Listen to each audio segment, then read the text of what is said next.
areas of interest. You probably at that point, John talked about well, John, I want to shut up and fire away.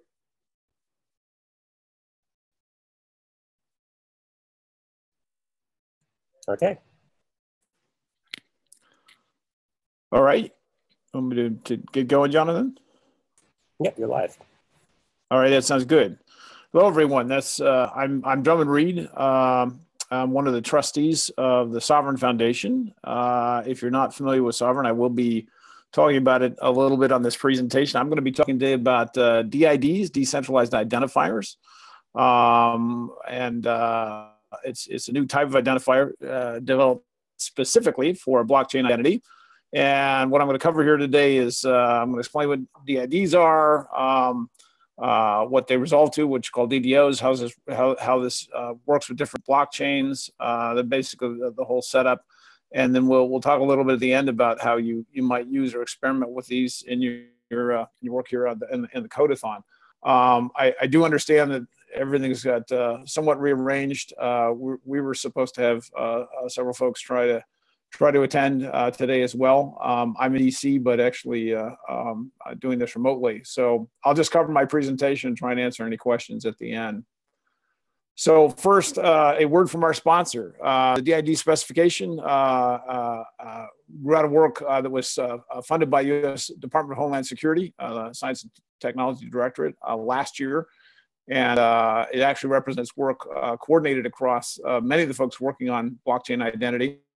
But DHS was kind enough to provide the Innovation Research Grant to Respect Network Corporation, now part of Evernym, that led this work. And but almost every of the blockchain identity initiatives were involved. Blockstack, Uport from Consensus and Ethereum, Consent Global. All of us have been working together on the DID specification.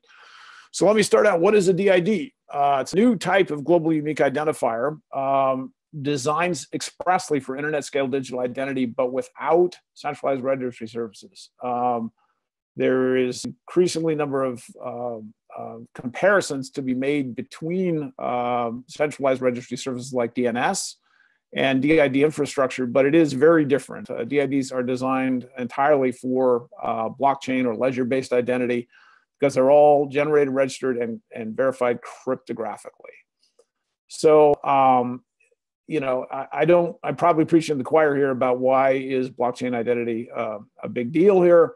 You know, I don't need to say anything probably about blockchains and the whole point, what I call the triple play of cryptography. But their security, scalability, reliability is the reason we're here. Now, when it comes to digital identity, however, they solve a very specific problem, and it's a very big one, and it's the root of trust problem. It's going to be a global source of identity that everyone who needs to trust it can trust, but that is not owned or controlled by any one company or government. This new form of identity is also widely referred to as self-sovereign identity, because if you have the private keys associated with the DID and that it's a set of identity records, then you truly are the one that owns and controls it. And as long as the ledger that it's operating against continues operating, you are the one that's truly self-sovereign over that identity, be it an individual or an organization or even a thing, as we'll cover here in a minute. So this is a quick way of summarizing that there are a number of different, of course, you know, blockchain models and efforts out there in the world. This is actually a matrix that the Sovrin Foundation uses to talk about Sovrin, where it is positioned out there as the first public permissioned ledger, as opposed to Bitcoin and Ethereum being public permissionless ledgers. And then the whole set that would be considered private permission ledgers like R3 Corda or IBM Fabric, both now at the Hyperledger project. Interesting enough, Intel Sawtooth actually fits in the private permissionless area. It's also at Hyperledger. CU Ledger is a new ledger project among the credit unions here in the US that actually is designed to use Sovrin for identity.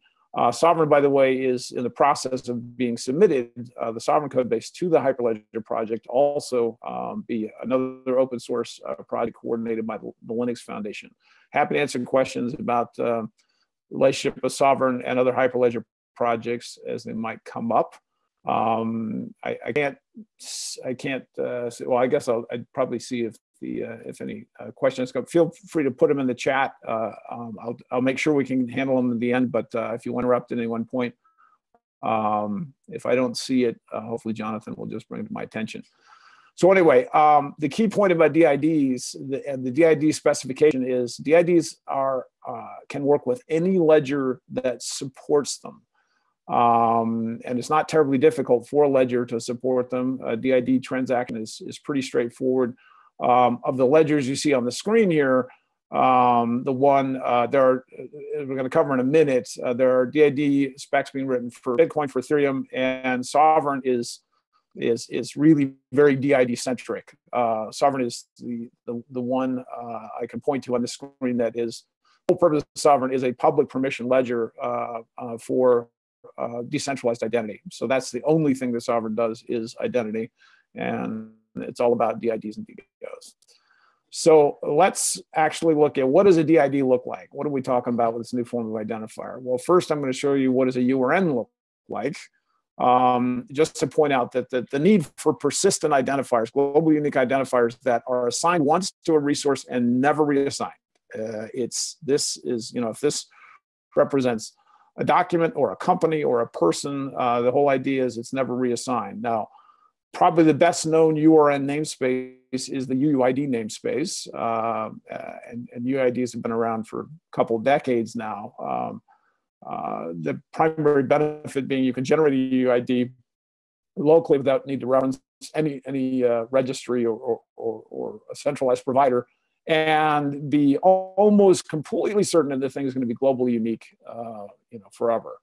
Now I'm showing you this because this is the design of the URN scheme that's actually an IETF standard.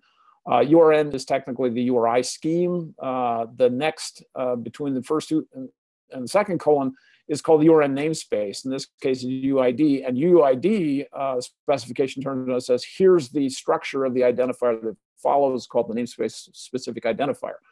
In the case of UUIDs, 128-bit identifier, realized as in hex is 36 characters.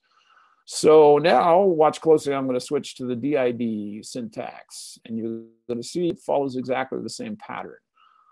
The DID scheme is DID colon. What follows that is called the method identifier. And what follows that is the method specific identifier, which is defined by the DID method specification. So SOV is the DID method name for Sovrin. So if you're going to use a DID on Sovrin, it is going to look like this.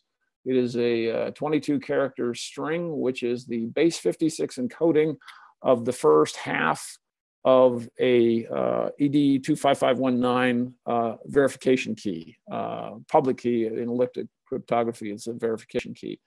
So that's a DID on Sovrin. It's basically as unique as a UUID, but it's actually cryptographically generated. Now, that's just one. The DID specification, like the URN specification, says, hey, whoever wants to write a DID method will then turn around and say, well, here's the structure of DIDs on their ledger under that method. And so I'm going to show you next, as I said, the community of folks putting together the DID spec. There are 4 methods under development right now: Sovrin, Bitcoin, and they're anticipated to be multiple Bitcoin methods. So the first one right now is called BTC1. The Ethereum Uport folks are putting the Uport method for Ethereum, and then consent down in South Africa is putting together the consent method. So, for examples, I can point you, and I, as a trustee at the Sovrin Foundation, I'm most familiar with, most involved with the Sovrin method, but I'm happy to point you at the authors and the effort underway with these other methods, all of which are in development right now. I'm talking about something that is right at the cutting edge of where blockchain identity is. So I want to, now the method syntax and the method approach with DIDs is the key to making them interoperable across ledgers. And a DID method and a DID method specification does three things. It specifies the syntax of that method-specific identifier. And secondly, it will specify any method-specific elements of the DDO that we'll talk about in a minute, the DID descriptor object, which is what you get back when you look up a DID on a ledger. And the third thing is, and this is very, very important, that the method specification actually specifies the operations on a DID and a DDO on the target ledger, meaning how do you create it? How do you read it or look it up? How would you update it, update the DDO associated with DID? And how would you ultimately, quote, delete it, which is actually in both in ledgers and cryptography a matter of revoking it because the ledgers are immutable, but what you're doing is revoking that particular DID. So that's all defined by a DID method spec. So the DID specification that I've got a link to here in the presentation is a spec for how to write a DID method spec. And I can also get you a link to the Sovrin DID method spec that's still underway. So now let's look at the DDO. That is what you get back, as I said, when you resolve a DID. So the way to think about this, it's a key value pair.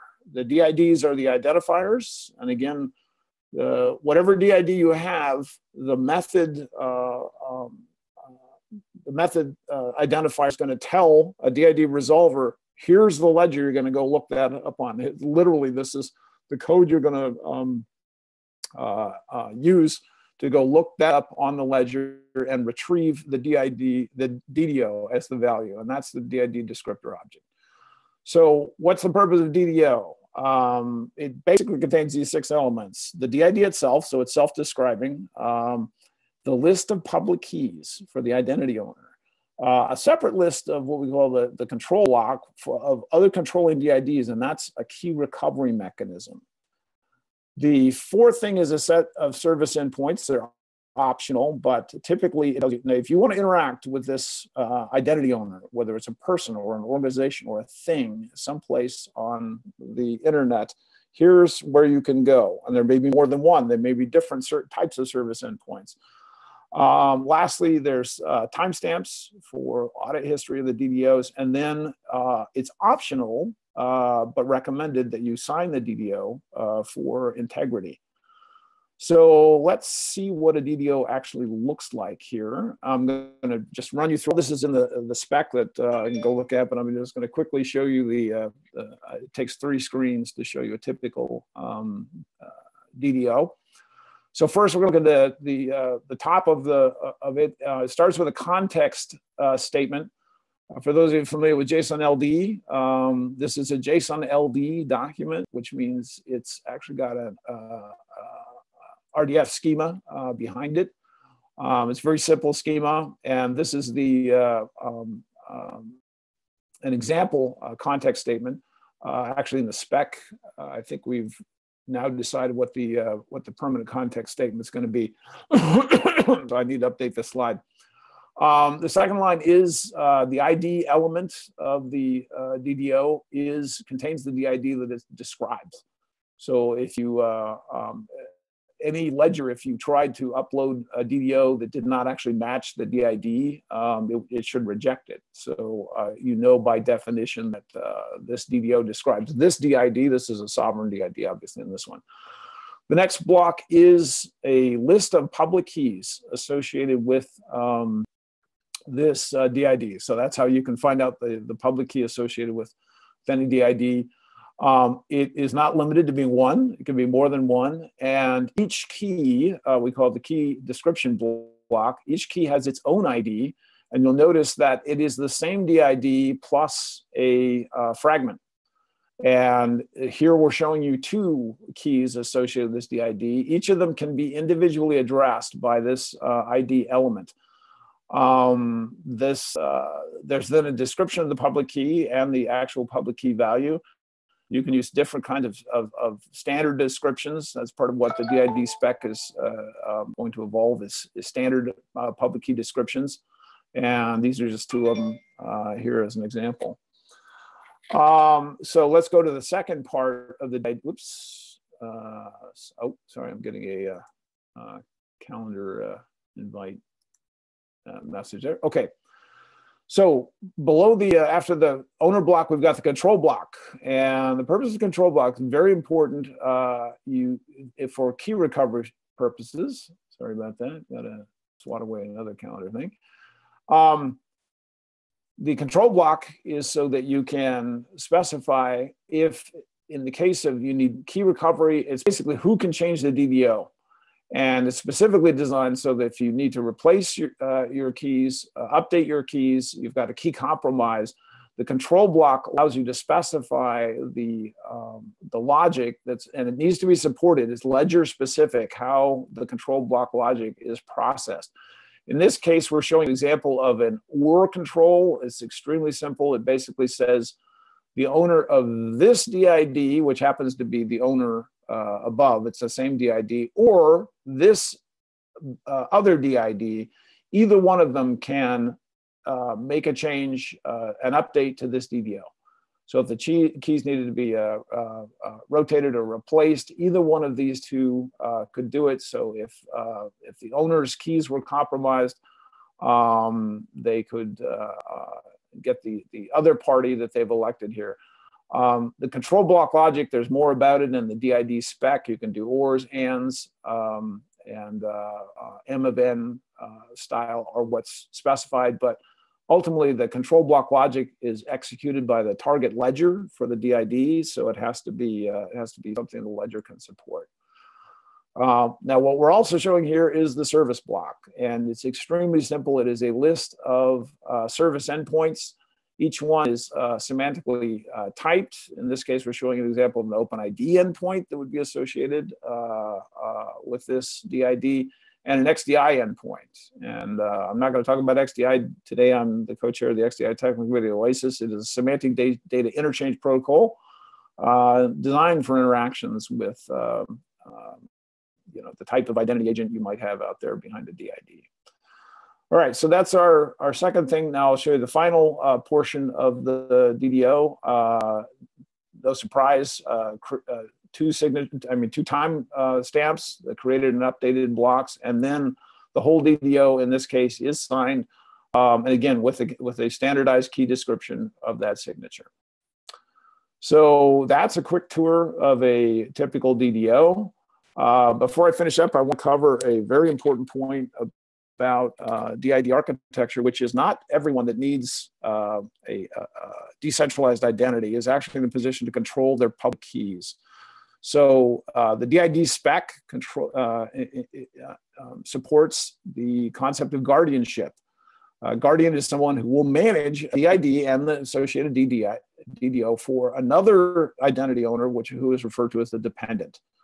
And there are many examples of dependents, whether they're kids or parents, people that do not have computing access, and of course the quarter of the world's population that actually does not have legal identity today. Refugees, many use cases we can go into there, but the important thing is they all can be covered by DIDs that are offered by guardians, in a fiduciary relationship.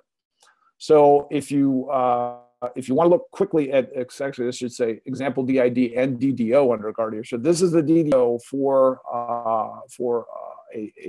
that a guardian would issue. And I'm just going to highlight this line here. The third line actually is the guardian line. It tells you for this DID, the guardian is this DID. Therefore, the control block is extremely simple. It is just that guardian that can make changes to this. You can see same thing, service endpoints, created signature. It's all there, but there is no separate list of private key, public keys, because it is the guardian that is actually managing this DID.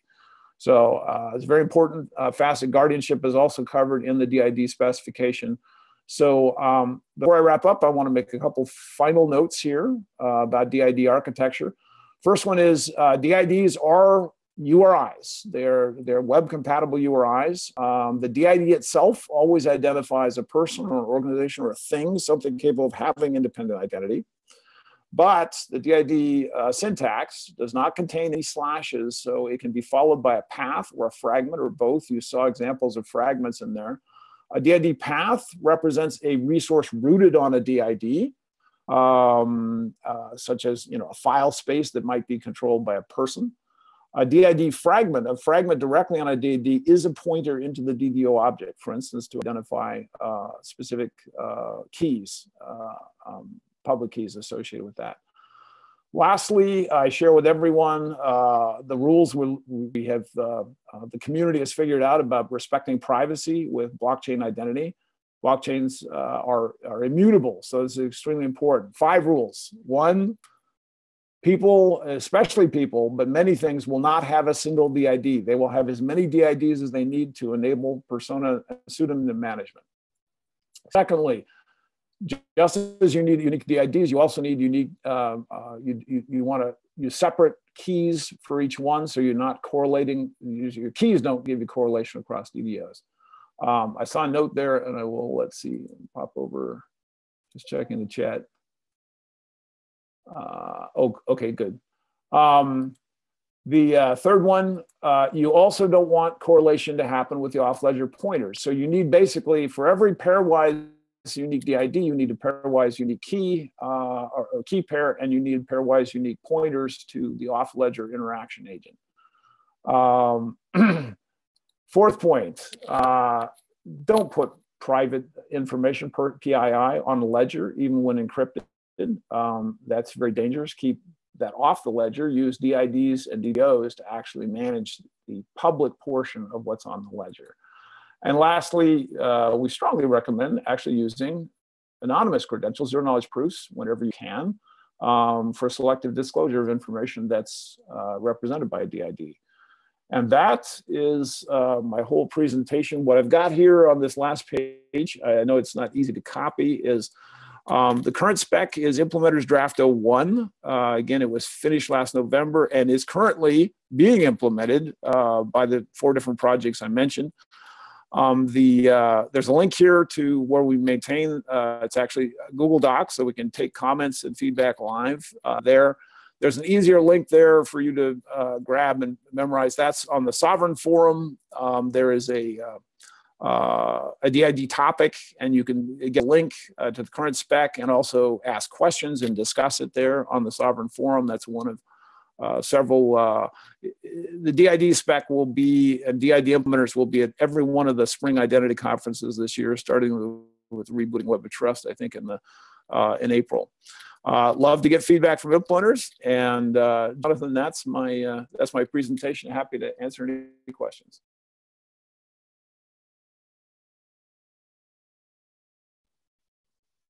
If there are any.